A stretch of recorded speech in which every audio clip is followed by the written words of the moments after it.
Okay, so here we are. I'm so delighted to be here. I have to say, this is almost like a reunion. I've got to know many of you, and it's just wonderful to reconnect as I haven't seen some of you for quite some years. So really, really delighted to be here. Thanks to Jasmina and team for organizing such an amazing event. So I would like to share 3 thoughts with you. First, an observation and then 2 suggestions. And actually, I would ask not to tweet what I'm going to propose, if that's okay. General tweets are fine, but not what I'm sharing with you. So the first thought is an observation. And the observation is essentially based on my current work and the center's work with many governments around the globe, particularly in Latin America and Asia, but also some European governments. I think we are really at a moment of a perfect storm. We have zoomed in today on AI, we're talking about children, we're talking about principles, values. These are very important conversations to have. I would argue, however, that we should not neglect in what context these conversations are happening. We are living in quite special times with lots of geopolitical shifts. We have crisis after crisis and somehow operate in a really, really complex ecosystem with lots of moving elements, which makes it very hard to isolate AI technologies, which in itself is not one thing, but many different things. It's very hard to have value conversations in an environment like that. And most of all, it's very hard to prioritize. And so as we think about what an initiative like the one we're trying to define over the next 3 days here could do, I would suggest let's pause for a second. And before we go horizontal and talk about principles on AI and children, let's consider whether there may be an alternative, where we go deeper, where we go contextual, where we pick one of the many areas where children interact with AI systems. Here is a recent report, you have the link on this slide, that outlines some of the areas that we've looked at that may be worthwhile to use as focal areas as opposed to talk in the abstract and at a very high level about principles. This conversation, don't get me wrong, is necessary about principles, but I do feel that a possible contribution of a group like this could be to drill deeper and say, okay, how can we help policymakers to really understand how we build a world where young people can participate in the future economy that is also, of course, under construction in many ways. So that's my first provocation. Let's be thoughtful about how we prioritize things. The governments I'm working with, they have very limited capacity. They have very broad agendas and big problems. We heard a little bit about some of the capacity issues, and perhaps we could help to say, okay, there's not only the whole universe of principles from privacy to whatnot, but here are things you could actually do. Which leads me to the second point, and that's the only slide I have, by the way. And the second point is a suggestion. At Berkman Klein, we're experimenting with a new approach to close the gap, or at least bridge between the relatively abstract level of the principles as we've discussed it, and some sort of the application layer and the application level. Policy decisions today are not only made by writing laws or by issuing national AI policies. Policy decisions are also made on the ground as companies, as governments adopting AI-based technologies in their work, in their practices and what they do.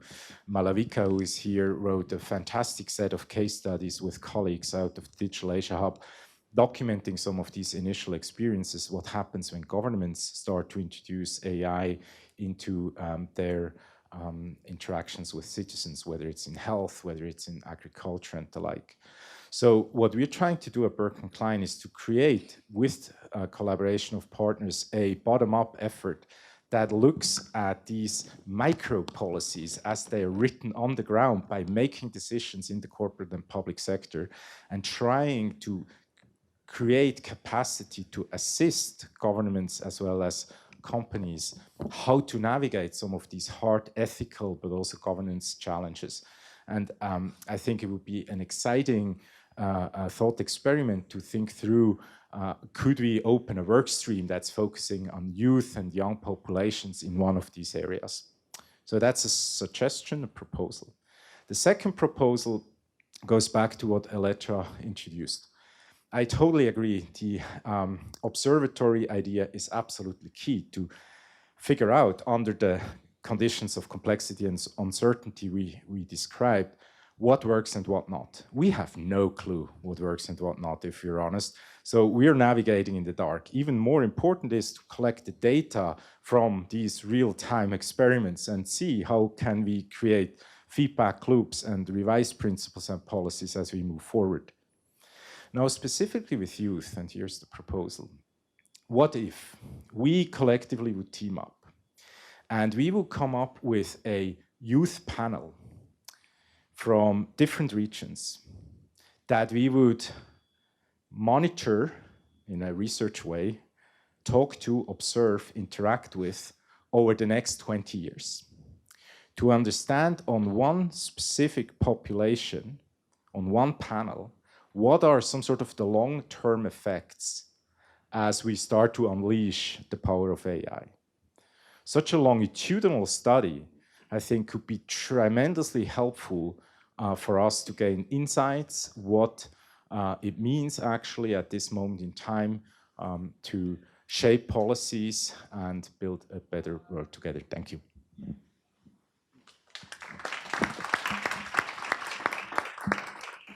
Thank you very much, Urs. Our next speaker in line is John C. Havens, the Executive Director of the IEEE Global Initiative on Ethics of Autonomous and Intelligent Systems. John is a contributor on issues of technology and well-being to Mashable and The Guardian, and is author of the books Artificial Intelligence, Embracing Our Humanity to Maximize Machines, and Hacking Happiness, Why Your Personal Data Counts and How Tracking It Can Change the World. John, the floor is yours. Thank you. Good morning. How you doing? Yeah, good? Okay. Hey, how are you? I want to say thank you so much to Yasmina. We met in South Korea at an OECD event, so thank you, OECD. Stephen, for all the great work you've done to prepare this. It's an honor to be here. I'm also honored to be with IEEE, the world's largest technical professional organization. It was founded by Thomas Edison over 100 years ago. Up until about 5 years ago, I didn't know who they were. That's not a slight on them, it's just I didn't know who they were. But it's a delight to be a part of what they do, because it's the heart of the global engineering community. This is the initiative that I'm executive director for. And in terms of what I wanted to talk to you about today, one of the key outcomes of what we've done is this paper called Ethically Aligned Design.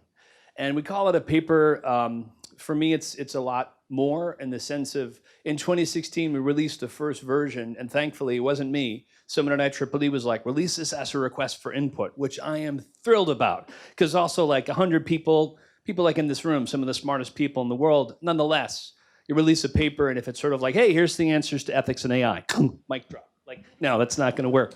And what's great is the first one that was released, almost a lot of, almost the majority of the feedback even, came from a lot of people from South Korea, China, and Japan, saying this looks great, it feels very Western, which was awesome. It wasn't one of those like, well, did you like it? It was like, wow, this is true. IEEE is global in nature.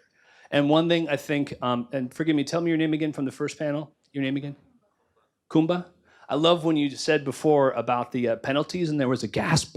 And I was saying on the break with Yasmina, like maybe today there's a gasp meter. Like if you say something and there's a gasp, for me, I think there's truth there. Meaning like we can't say these certain things. And I'm not saying it in any way to be condemnatory or that, but more a gasp of like, what are those things we need to talk about? And one thing I was just thinking about before is, I'm thinking about this all the time. My kids are 16 and 14. Think about this if you have kids or the kids in your life, if you're not a parent or a caregiver.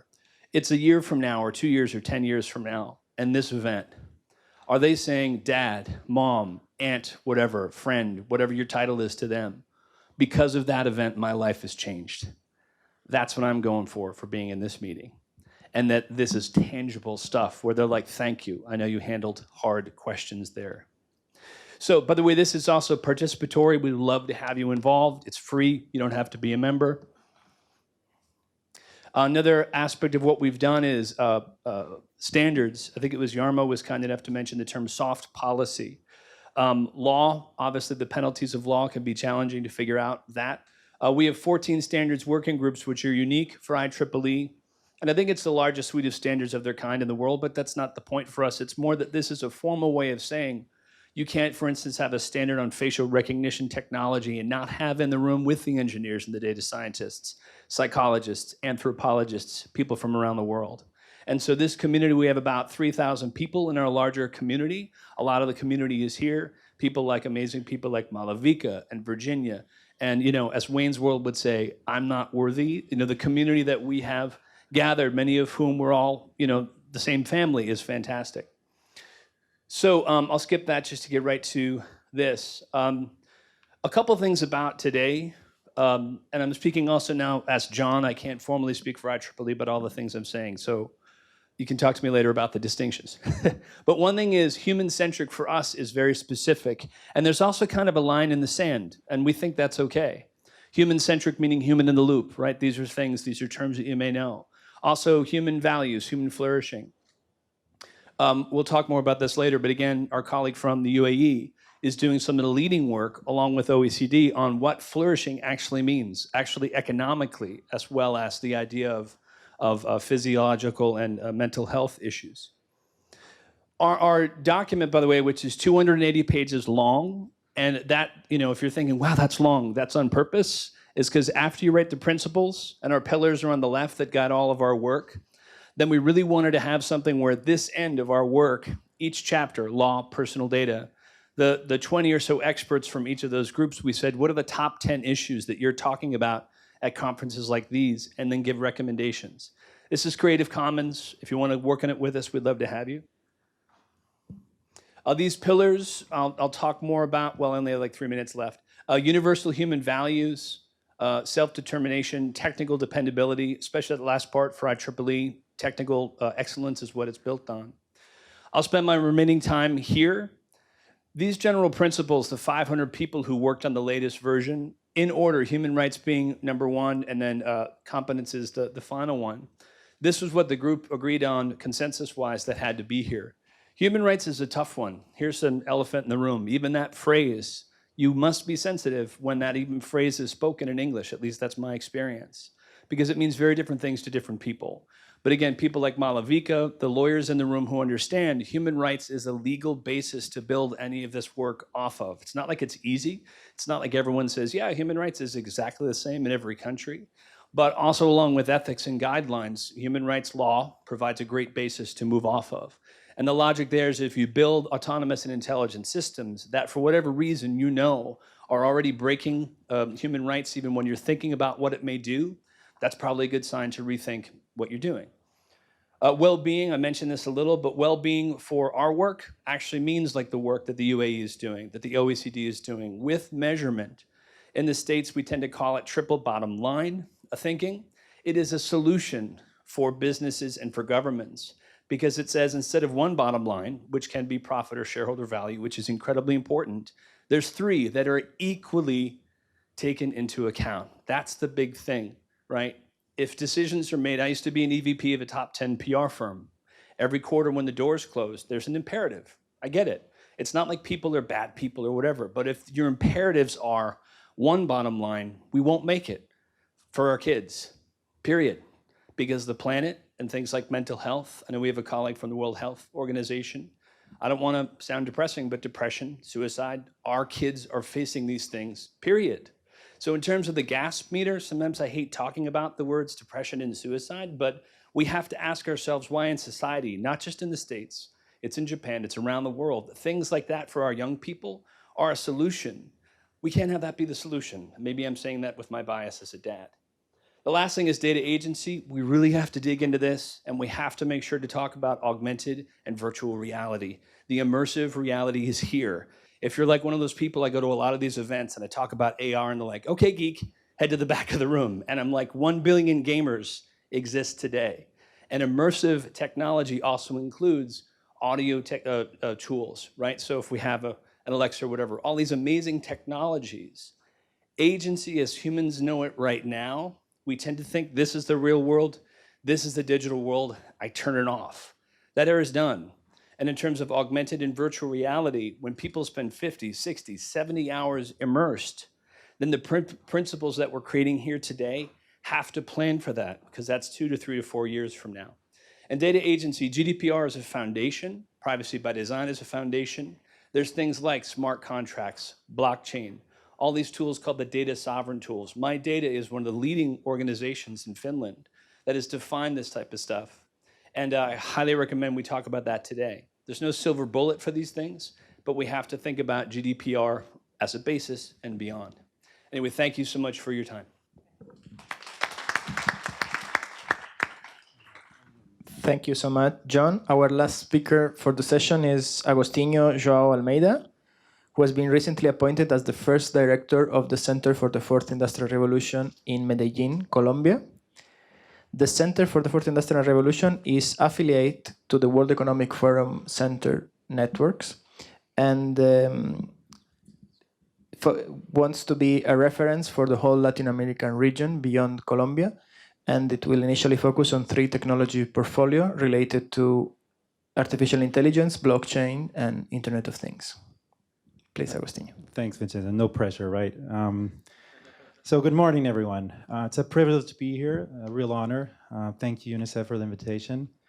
I have basically 3 things to tell you: what the center is, what we want to do, and the third thing is I really need your help, and that's why I'm here. So what is the center? So the center was created as an affiliate to the global network for Fourth Industrial Revolution centers and from the World Economic Forum.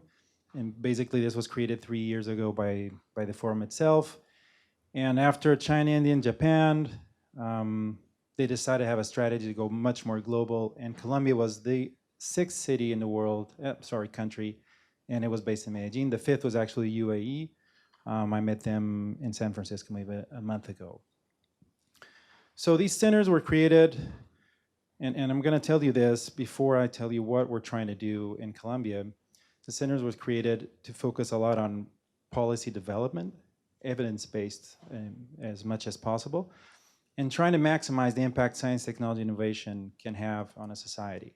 Now, when we started working on this in Colombia, and the reason I think Medellin was chosen and the host institution was called RUTN, and just so you have an idea, RUTN is the Innovation and Business Development Center. Now, what this means is we have been generated from the beginning with a kind of dual factor mixed into it. So on one side, we do follow the principles of policy development, evidence-based, but on the other, we want to understand what the real impact when you develop and implement these technologies in the real world looks like. Now, this can't always be done, but that is probably the differentiating factor, and my colleague Eden is here from the World Economic Forum as well.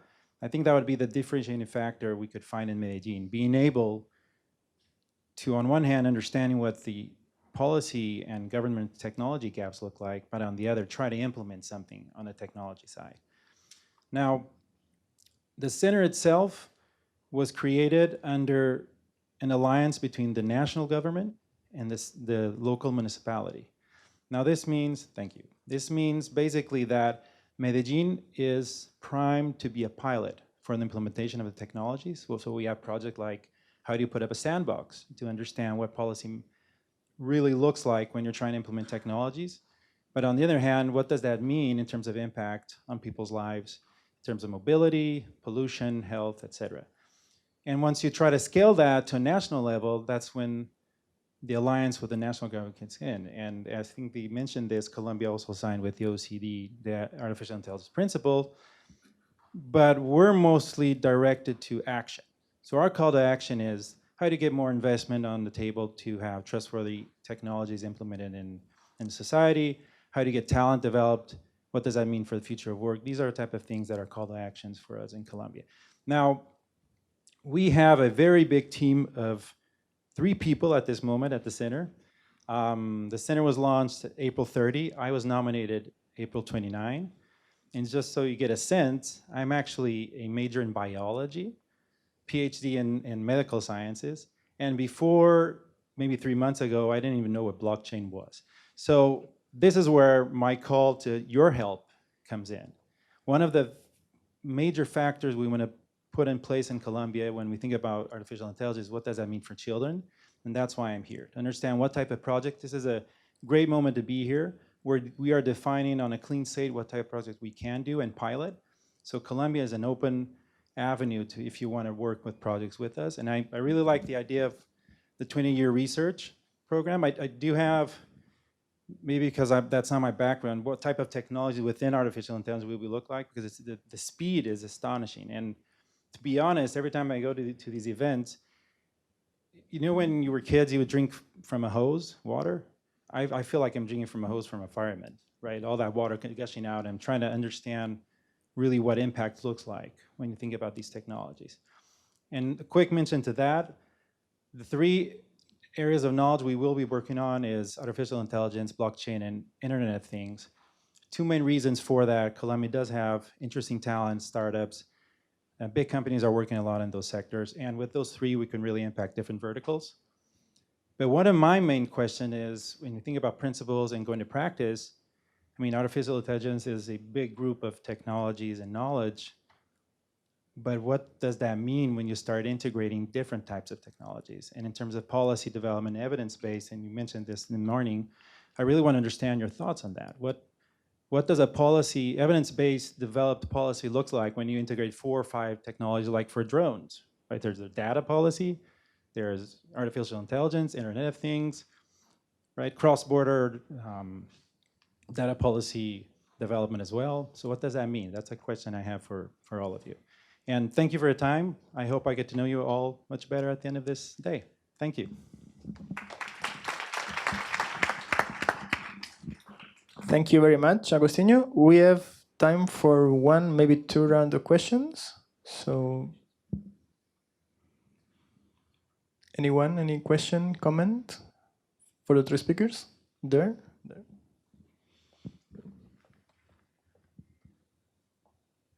So I like the idea of the 20-year study, but at the pace things are moving, do we have that kind of time to wait for those results?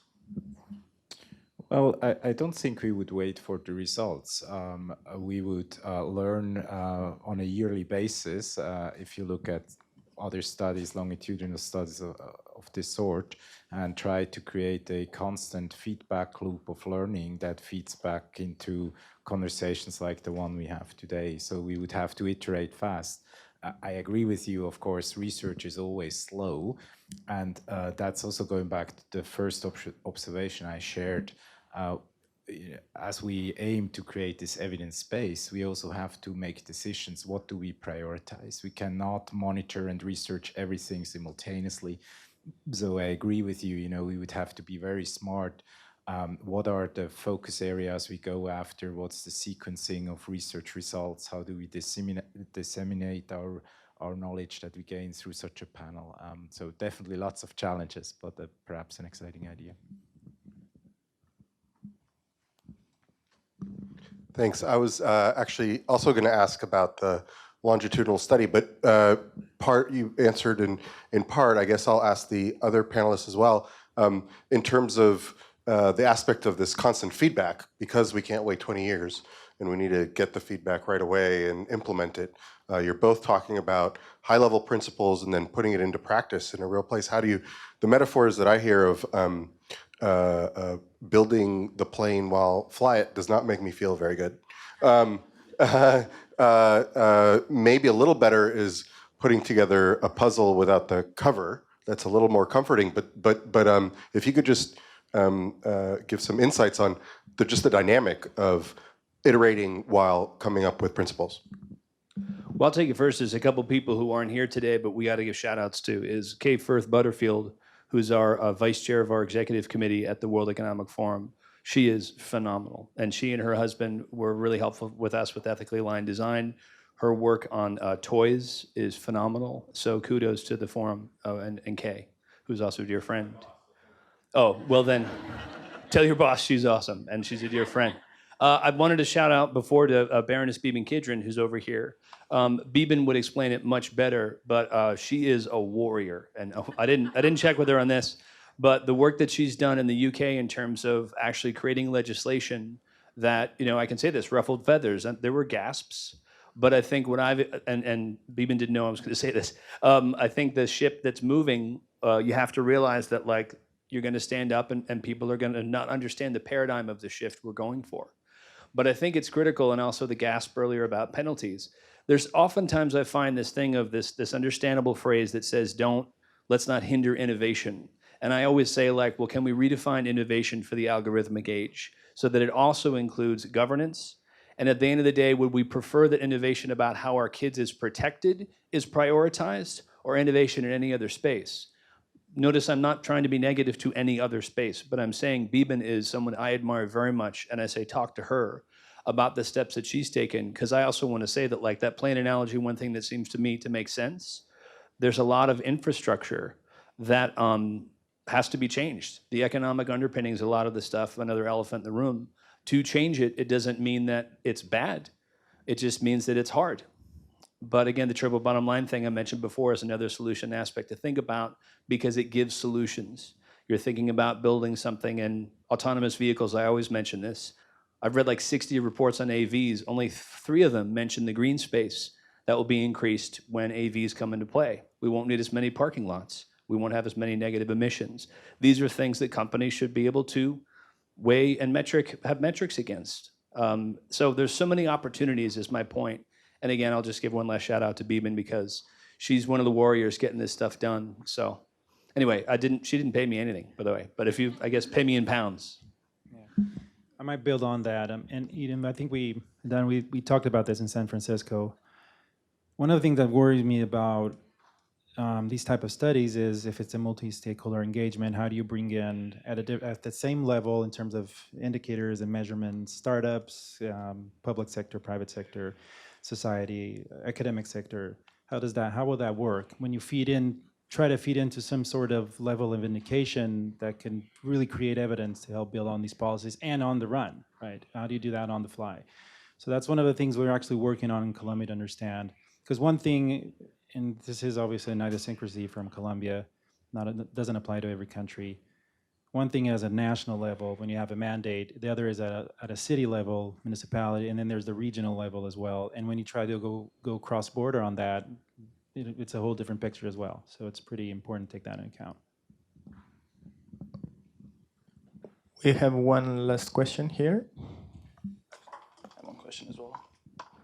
Or Hey. 2 more questions. 2 more questions. Just a quick question here. So you are 4 men sitting up there. What role do you think gender bias plays into developing policy guidelines for AI? I don't really speak English, so I'm going to pass that one.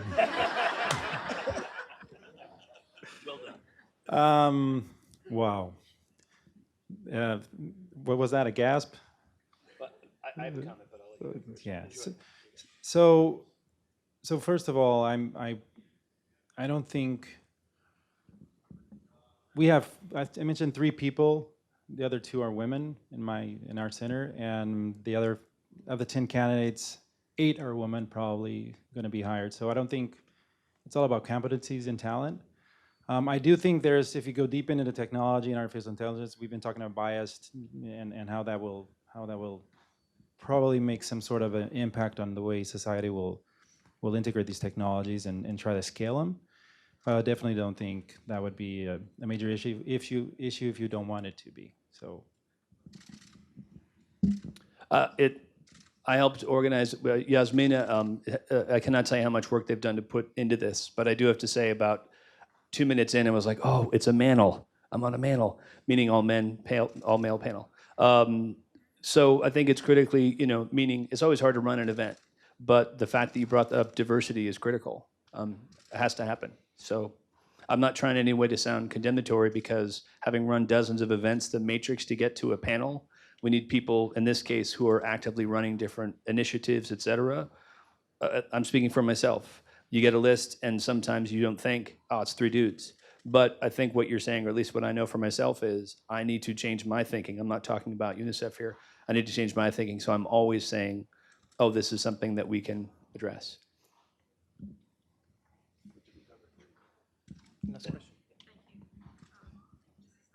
Not really working, unfortunately. Okay, now it works. I think I was very interested in the contribution that Urs, you brought forward, or the concept of youth panels. I think we've been talking about how to give young people agency here. And that's really important. So it would be nice to know if youth panels have been working in other areas, and it could be, something where there is evidence that they've contributed to development and to progress in certain areas. And I'd like to ask the other 2 speakers of how do you give youth a word and voice in your respective initiatives? Thank you. So thank you. Taking up the fair critique, I turn it over to Sandra Cortesi, who has done much of the participatory work, including youth in research, to answer your question. Sandra. Thank you so much. Well, no, please. Actually, we were discussing. No. Oh my God.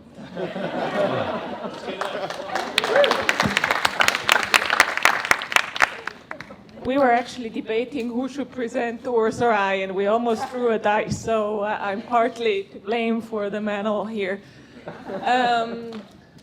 I think with youth panel, maybe I'm not sure you meant exactly what Elettra is referring to, but when the way I understood you is to create something like an observatory or a group or an alliance to study these issues, but very much in the spirit of Berkman Klein and the Youth and Media Project, it would always include young people from the beginning to the start in a circle, because we only do participatory research. We involve young people at every single step of our work, from defining the questions to going out into the field, getting the data, writing about it, and then back.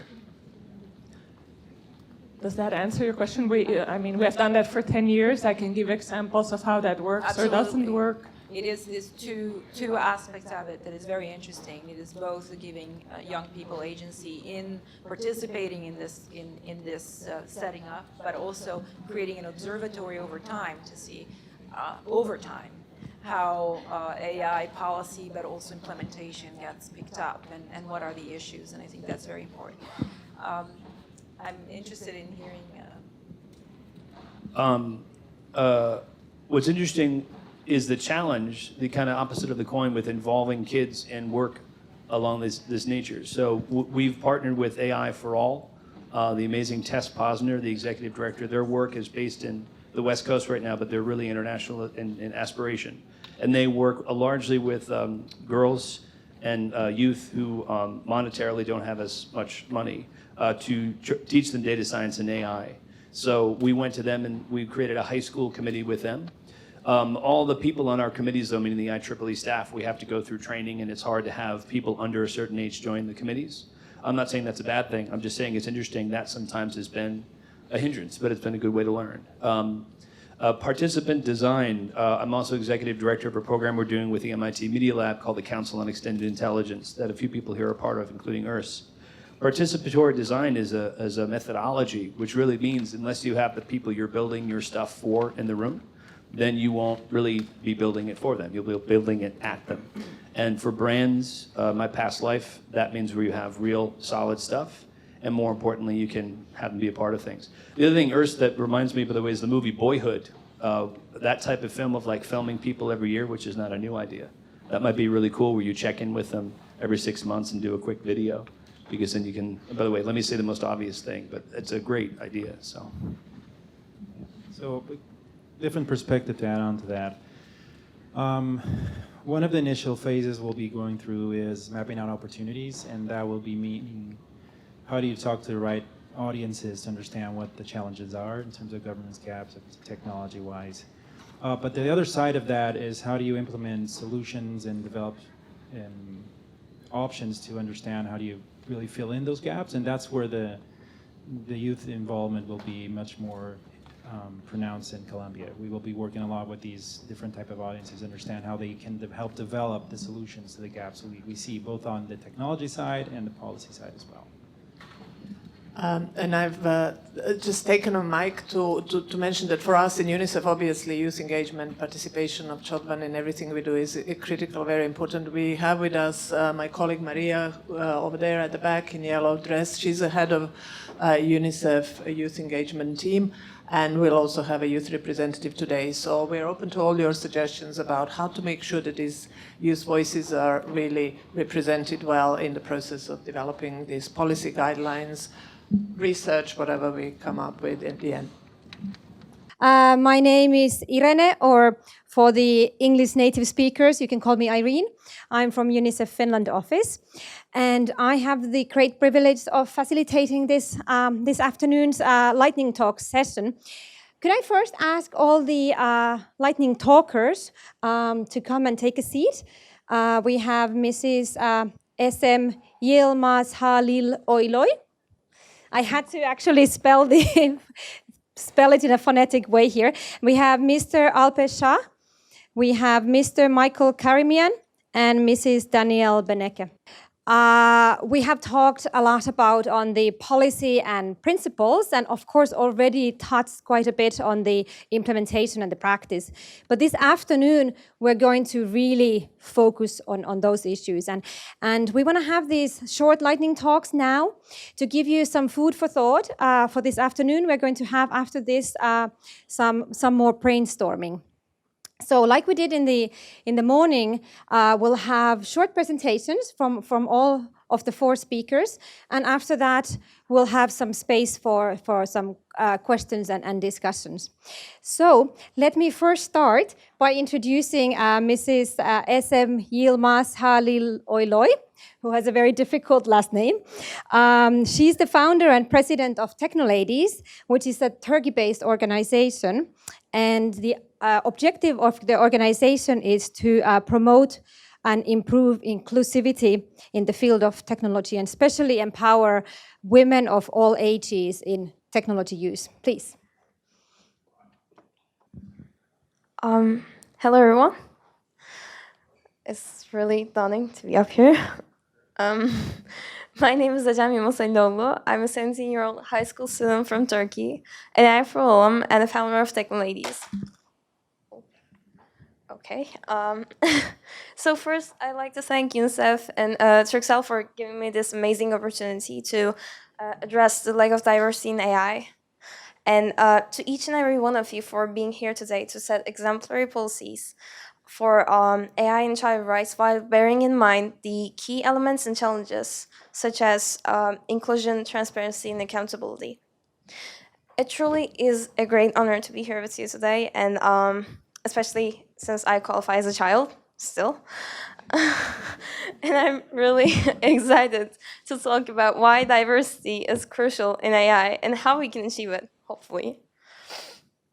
But before I proceed with my speech, I'd first like to ask all of you to do something. Look around the room.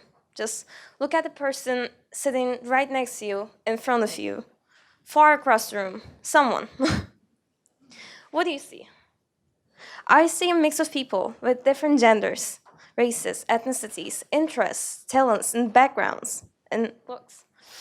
Different, thus unique people who all add something irreplaceable to the community that they live in, to the world they live in. So now imagine that everyone was the same. Everyone looked the same, talked the same, sounded the same, and most importantly and dangerously, thought the same. Imagine that when I ask you a question, everyone would give the very same answer. What would happen? How would we develop? And how would we discover our mistakes and fix them? The answer is we wouldn't. This is what is happening in AI right now. A room full of similar people, usually from the same gender, race, and ethnicity, working on technologies that we use in classrooms to teach our children about equality, in our legal systems to make objective judgments, in our companies to create a healthy and diverse environment.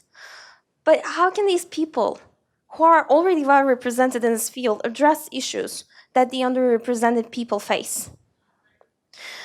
If they all have similar kinds of backgrounds, experiences, talents, cultures, then how can they achieve the originality and creativity? How can they innovate? But most importantly, how can they realize when they made a mistake, when they are being biased? So a few years ago, the facial recognition software developed by a well-known tech company labeled African Americans as gorillas. A few months ago, another facial recognition system of another large tech company mistook women with darker skin colors as men. Chatbots that were supposed to observe and imitate humans became more racist and sexist than them within hours. But why? That is the question, because only 20% of all AI professors globally are women, compared to the 80% that are men. 83% of all tech executives in America are white, and the other races only compose of the remaining 15%.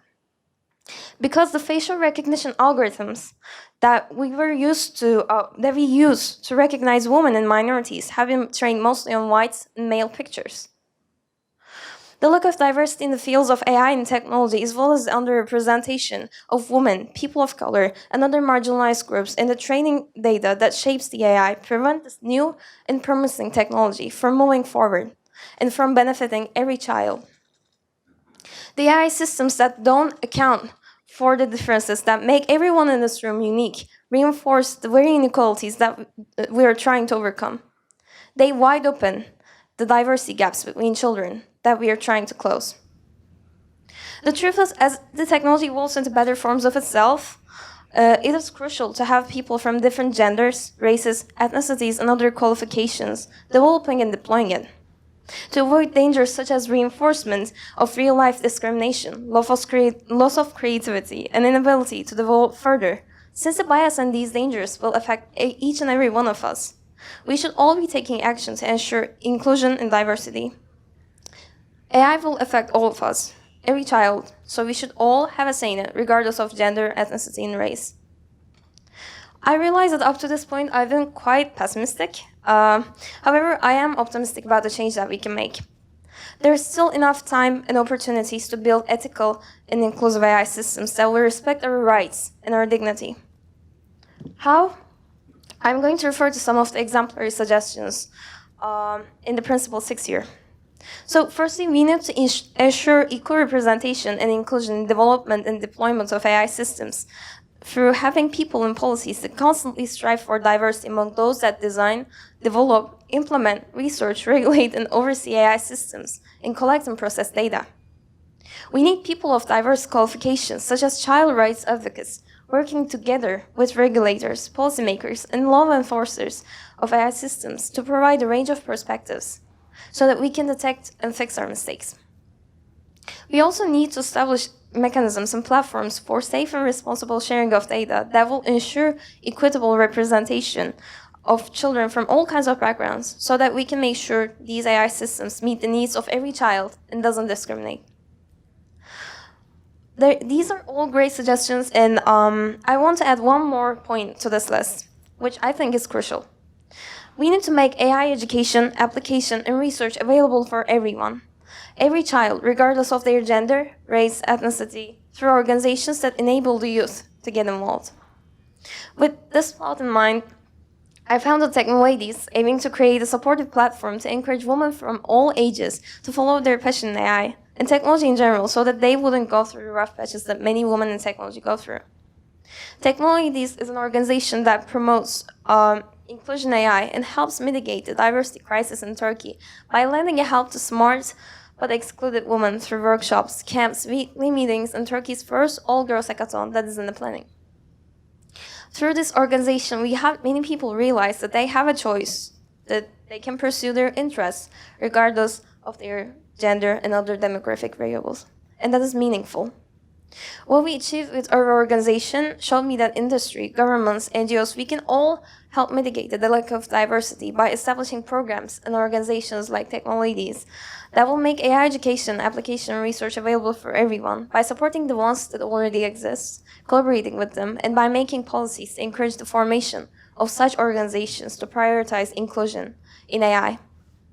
This way, we can make sure that children of all races, genders, ethnicities are fairly represented in the data that we feed into our systems and the teams working on the algorithm, so that the AI systems don't discriminate. In conclusion, the diversity is our biggest advantage. What makes us unique is also what makes the work we do unique. So if we want to achieve something extraordinary, if we want to reach AI's full potential, if we want to change the world with AI, we have to include everyone. We have to have different perspectives being reflected on the data and the code, as well as different ideas and different voices discovering AI's potential to benefit humanity. Because coming back to the first question, if when I ask something, all of you answer the same, how would we develop? Thank you for your time.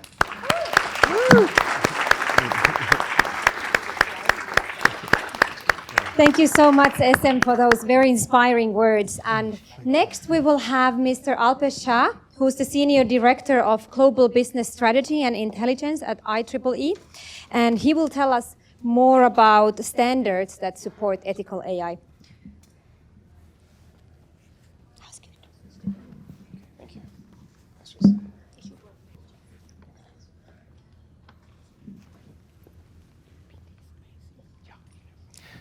I'm still working out left and right.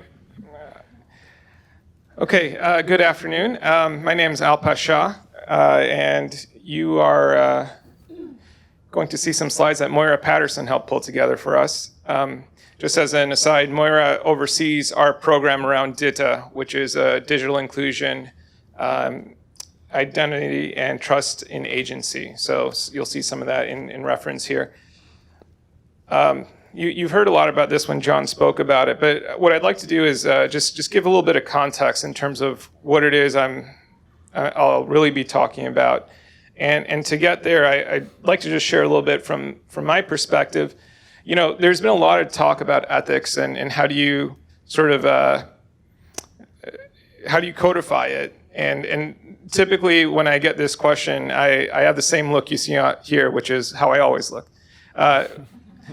And the thing that I question around this is always, you know, it's not about necessarily codifying. It's about understanding the problem that you're trying to solve and then contextualizing it towards your environment. And so what you'll see is actually some of the work that John Havens spoke about a little bit earlier.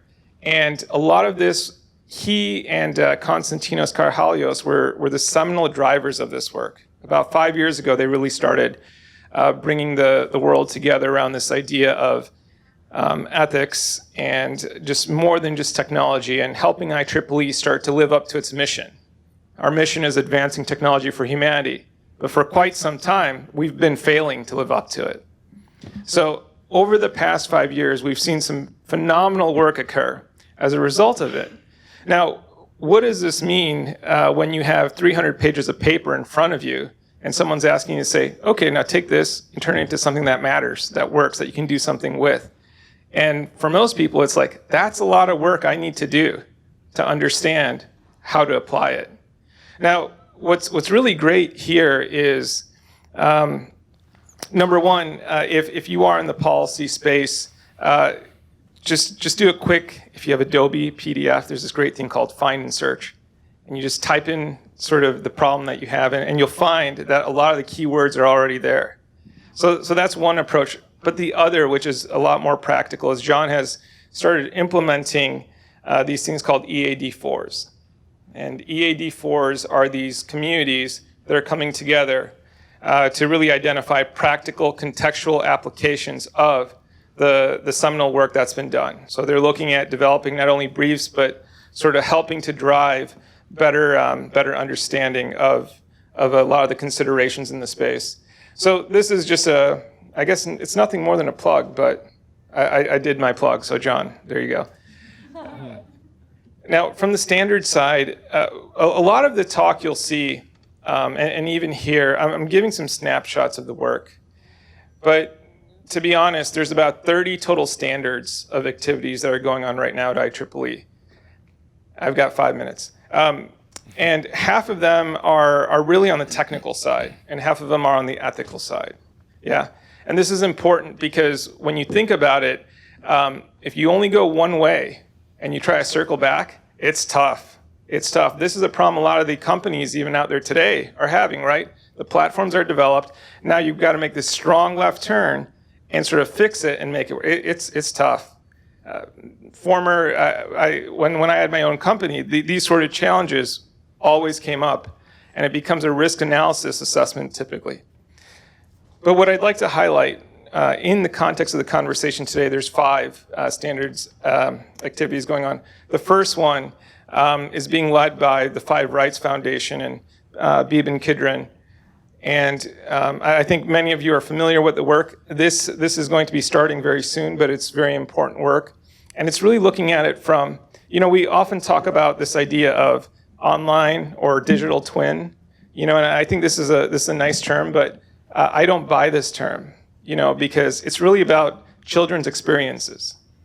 The experiences that you have online, the experiences you have offline, to the child, it's no different. It's an experience. It's impacted their life. There's a footprint on them now. Yeah? So this is what this work now helps to sort of work around, help parents, help others. There's the child and student data governance. Again, here the work is around from the perspective of AI and the implications of having data sets. Now, federated learning, how many folks know what federated learning is? Yeah. Okay, so about 25% of the room, which is much better than in some places. But if you're planning to stay in the space of AI, get to know this. Very important, because one of the problems you'll often hear about is lack of data, right? And you'll also hear about the idea of data being locked up. Federated learning is the idea of taking an algorithm and sharing it amongst various data sets, a consortium, so that that algorithm can understand, learn, be fine-tuned without necessarily having to share the data that might be private. Yeah, and it's important. It's an important concept. I highly encourage you to, if nothing else, copy the text here and get a sense of it. Ask questions about it. This is very, very important. You heard John talk about virtual reality, augmented reality. Talking through a lot of this, it's good. ECPICE, there was talks about transparency, accountability, unbiasedness. This program is really meant to focus on these elements. And it's a certification approach around these core components. There's activity going on right now. I think there's about 30 organizations involved today, starting to figure out how this works. And I believe by the end of the year, they're planning to have some good pilot information out there for the world. You heard a little bit about DITA, and here's 2 examples of application areas. One of the best examples I want to share with you, and it's utilizing a lot of the concepts that you'll find in EAD, in a lot of the standards work and all of that, is this. And it was shared with me, and I thought it was a phenomenal example of AI as a social good, as really something awesome. And this was done in the Middle East. There was a problem of bullying in one of the local community, and it was a sort of K through 12. Everyone was in the same area, and there were some kids when they were leaving school, they'd always get beat up, bullied. And it was a really rampant problem. And so what these guys did, what the school administrators did, is they came together and said, we have to do something about this. They partnered with a few technology companies. And really amazing, they started asking the kids to draw how they felt. And with that, the school administrators teamed up with professional psychologists, psychotherapists, to start to evaluate this. And then they codified it into AI. Sets of big data that they had, taking all this together, they started creating policies and approaches to offer these students that were, A, conducting the bullying and those that felt bullied to, to sort of change their behavior. Yeah, and it was so well done that the problem essentially started dropping tremendously. Not to non-existence, but a tremendous level of change. And how did it work towards the end? The kids drew the problem. It got uploaded into the system. You have a psychiatrist out there who validates whatever the AI assesses. And based on the combination of that, they were able to make tremendous change. And this idea now, they're looking to scale at other places. So when we talk about AI for social good, and we talk about these ideas of nudging, we talk about these ideas of federated learning, we talk about all these technical jargon points, they're great. But the real area we should probably be focusing is those problems and how they can help really change the community. So with that, that's my time. But if you'd like to discuss any of these things, Moira, John, myself, Eben, Miri, a number of you who are already involved in our work are great folks to talk to. Thank you.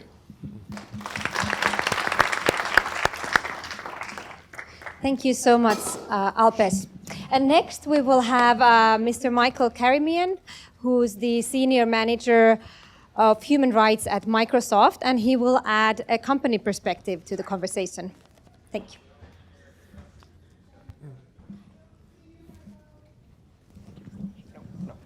Thank you very much.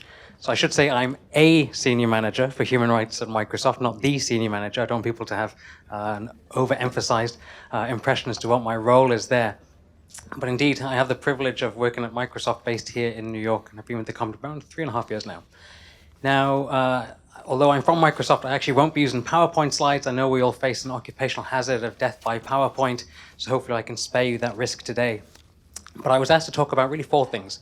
1, why or how Microsoft tries to take a human rights-based approach to the development and deployment of artificial intelligence. Also, what the internal governance structure is like. Our approach to human rights due diligence of artificial intelligence, and what the industry needs next, which is, of course, very pertinent to this workshop. And, of course, thank you to everyone for your effort in making this workshop happen. I know it does take a tremendous amount of time and energy. I really look at all this work from the perspective of the UN Guiding Principles. Now, for those of you who don't know, the UNGPs is really the international authoritative framework which establishes 3 things. 1, it reaffirms the state duty to protect human rights. It establishes the corporate responsibility to respect human rights. I'll come on to more of that in a moment. And it, of course, identifies that rights holders have a right to remedy, which is provided by states and companies. Now, in terms of how a business actually respects human rights, I often like to give a very terrible dad joke. You may or may not know this very terrible dad joke, which begins with, how do you get to Carnegie Hall? And the answer is, anyone? No, it's so bad, no one knows it. John, do you know it? Practice, practice, practice is the answer. The reason being that to get to Carnegie Hall, of course, you have to be very talented. It's not just a case of you jump on the subway and suddenly you're there. In a similar vein, how a company respects human rights is process, process, process. And that's really what I'll be talking about in my quick lightning talk. But firstly, why does Microsoft try to take a human rights-based approach to its work, especially with regards to artificial intelligence? And really a lot of respect to the comments from Alpesh and the work that John did in the IEEE standards. One problem that I see a lot is a lot of the debate so far really focuses on AI and ethics. But of course, as many of us here will appreciate, ethics is a very inconsistent, sometimes amorphous, sometimes very nebulous concept that varies a lot from location to location. By contrast, to some extent, human rights is a largely defined space, which is consistent from country to country, especially those when you look at the different frameworks and norms that exist out there and the extent to which countries are signatories and participants in those frameworks and norms. And so because of that, it does create a level of consistency, which I think is very essential for the breadth of AI applications. One single AI application can be used in a multitude of ways and contexts. For example, in countries with very different levels of economic and social development, low, middle, high income, across many different demographic groups, people with disabilities, people who are LGBTI, women, for example, or other contexts as well, and of course, across all aspects of age, and hence the issue of child rights is so fundamentally important. Very importantly as well, human rights and the UN Guiding Principles establish the concept of responsibility and accountability, which is really very, very essential. Not only is there the corporate responsibility to respect human rights, but within that there is an understanding as to the responsibilities of companies and how they might be related or associated with different impacts. So for example, a company might be directly causing a harm, in which case it has a responsibility to stop that harm from happening and provide remedy to any rights holders who have been impacted.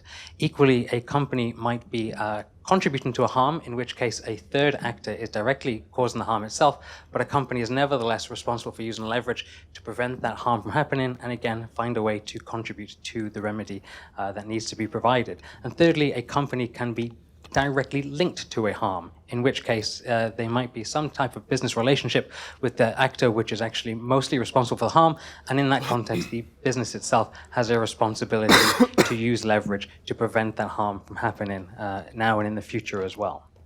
So in terms of how human rights due diligence is structured at Microsoft, really it's important to recognize the three different functions that are most pertinent to this.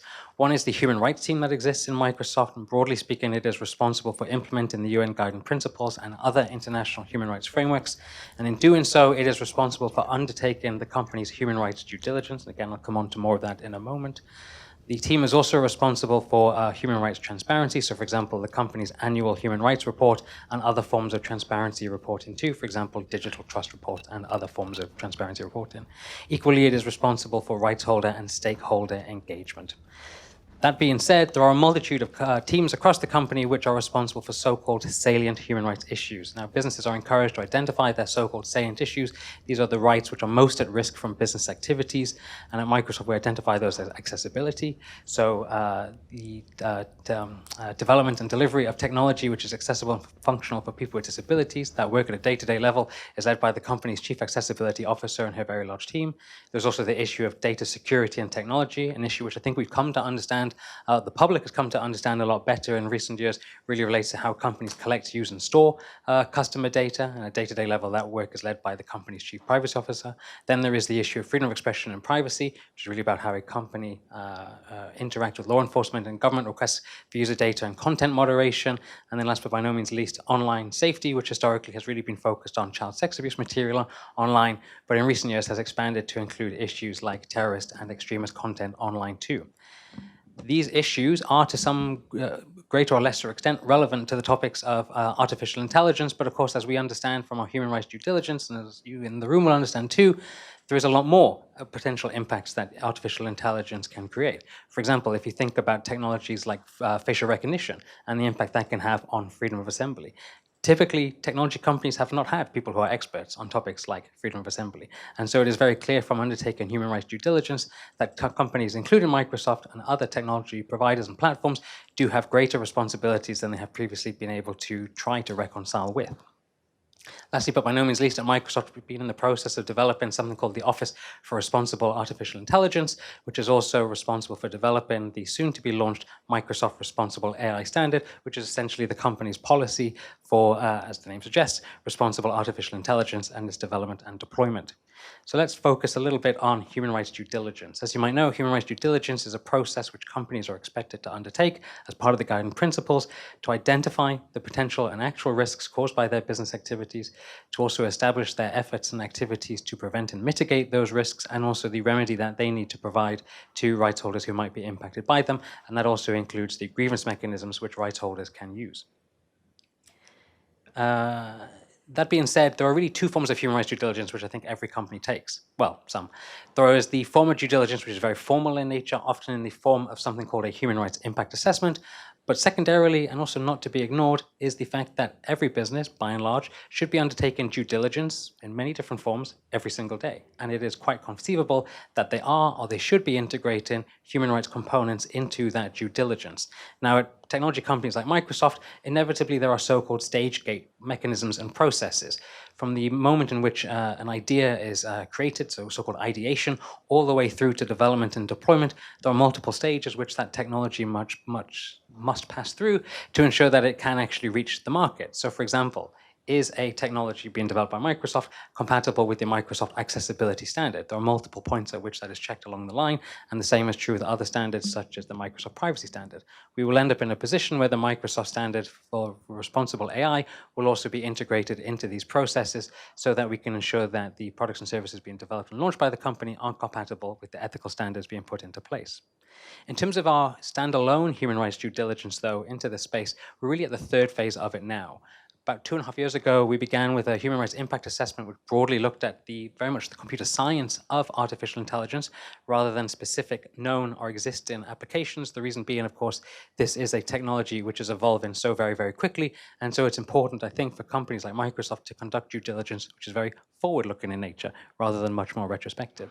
Having undertaken that work, we began a second phase of due diligence, which really looks at the topic of scope of responsibility. I mentioned the ways in which companies can either be causing, contributing, or directly linked to a harm. Of course, platform companies like Microsoft are often one company in a chain of different actors, which are essential for the actual delivery of technology. You think of AI technology in particular. You think, for example, of a service provided by a government. It is unlikely that the government itself has developed that application. It is also unlikely that the government itself is providing the cloud computing which is enabling it. And it is also unlikely that the government itself was the source of the data that was used in the machine learning algorithms, so on and so forth. And so understanding which actor is responsible for which harm is a very real challenge presented by artificial intelligence. And I know that there is a tremendous amount of debate and discussion around understandability of algorithms, but then of course we need to also understand who is actually responsible for why that algorithm is the way it is, and therefore who has responsibility towards providing any rights holder remedy. Lastly, but very importantly, at Microsoft, we are currently undertaking human rights due diligence into the context of artificial intelligence and militaries. I know that there is a lot of instant kind of concern, understandably, that we will end up in a position in which the world is overrun by killer robots. There is a risk towards the so-called lethal autonomous weapons and systems, but actually it is estimated that a lot of artificial intelligence being used by militaries will be across a whole spectrum of activities, just as we are likely to see the use of artificial intelligence being used by all actors. It will be, of course, in a multitude of different contexts. So where do we need to go from now to get to the next stages, especially as it relates to child rights? I think what I see a lot is that companies are at a very different level on the maturity curve of A, how they are actually using the guiding principles, and B, how they use the guiding principles with regards to artificial intelligence. Now, one way in which that is slightly being solved in this space is that there is an informal network. Some of you might know it is the Business Roundtable on AI and Human Rights, which is, as I say, an informal convening of large technology companies and civil society actors to understand the application of the guiding principles in the context of artificial intelligence. Relatedly, our friends at OHCHR, the UN's Human Rights Office, they are beginning to launch a project called BTEC, which will much more concretely look at the application of the guiding principles in the context of ICT companies, very broadly, not specifically artificial intelligence. But when you think about all this together, I would very much argue that there is a need for the companies to come together to recognize that they do have a number of non-competitive activities which they can undertake with regards to human rights due diligence in artificial intelligence and act together. And that is certainly a role that UNICEF and other actors can help contribute. So really, if I could come up with just 3 quick recommendations. One is that as we move into the next stages of today's workshop, if we can look to create standardized processes which can be applied across the board by the technology companies, ideally together, because that'll end this sort of journey that appears to be underway at the moment, in which some companies started yesterday, some companies will begin tomorrow, and some companies just won't begin at all. Actually, what you really need is all the companies moving at the same time. Relatedly, I would very much recommend that there is a need for actors like UNICEF and others to find the opportunities in which the companies are already convening. So for example, at this business roundtable on AI and human rights, as well as in the OHCHR BTEC exercise, as well as of course venues like RightsCon, the Internet Governance Forum, and elsewhere. And then lastly, of course, it is very important, and I'm very guilty of this myself, of identifying the right people within companies to approach. Luckily, there are people like myself who do have human rights in their title at Microsoft and other companies, but that is actually not true across the board, especially not at the smaller startup companies who can be so busy in their sort of lightning unicorn phase that it is in fact very difficult for them to have many policy specialists. Instead, you have largely engineers. And so identifying those who are responsible for these activities is essential as we look to turn principles into practice, which is, of course, what we're all here to do. Irina, thank you very much. Thank you so much, Michael. I have to say that I don't know that many companies that have even one senior manager on human rights, so I'm happy to stand corrected that you have a whole team of them. Excellent. So we'll move on to our last speaker, Mrs. Daniele Beneke, who's an associate in Baker & McKenzie's IP and technology practices. And she will brief us on global regulation and AI.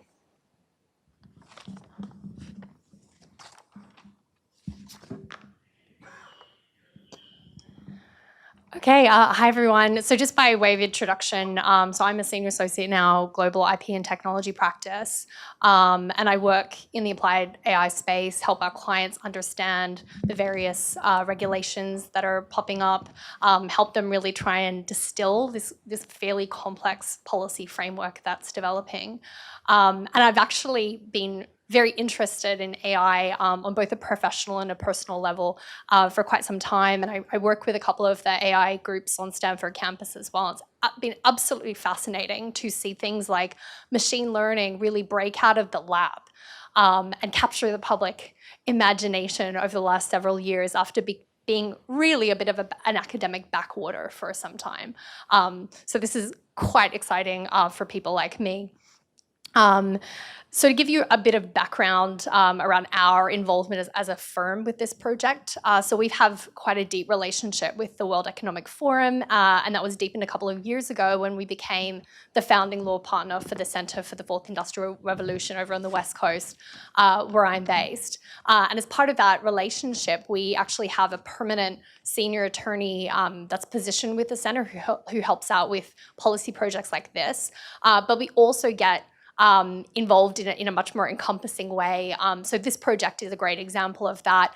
We have been conducting let's see if we can, there we go. We've been conducting a survey, a global regulatory survey on how artificial intelligence in toys and other tools in educational solutions for children are being regulated right now and what kind of regulation is coming up through the pipeline. And I'm also here with my colleague, Pam Church, here today. So she's the chair of our North America IP and technology practice. We as a practice group and we as a firm have sponsored a lot of different pro bono projects that are interested in children's rights and the intersection of technology and children's rights as well. So this particular project is ongoing. We have a pilot right now. We've surveyed about 10 countries globally, and we have our attorneys positioned in the Americas, APAC, EMEA, working on this right now. So in terms of what might be helpful to share with you today, I thought I would pull out a few of the insights that we've seen so far in this survey, and also share a little bit of our internal thinking as well. Now, if we just step back for a second, when we talk about AI regulation generally, even at this very nascent stage, it's actually quite encompassing. So just sharing, for instance, these infographics that I'm just going to share with you now are just representative of some of the conversations that we've been having at a cross-practice group and a cross-industry group level in our firm.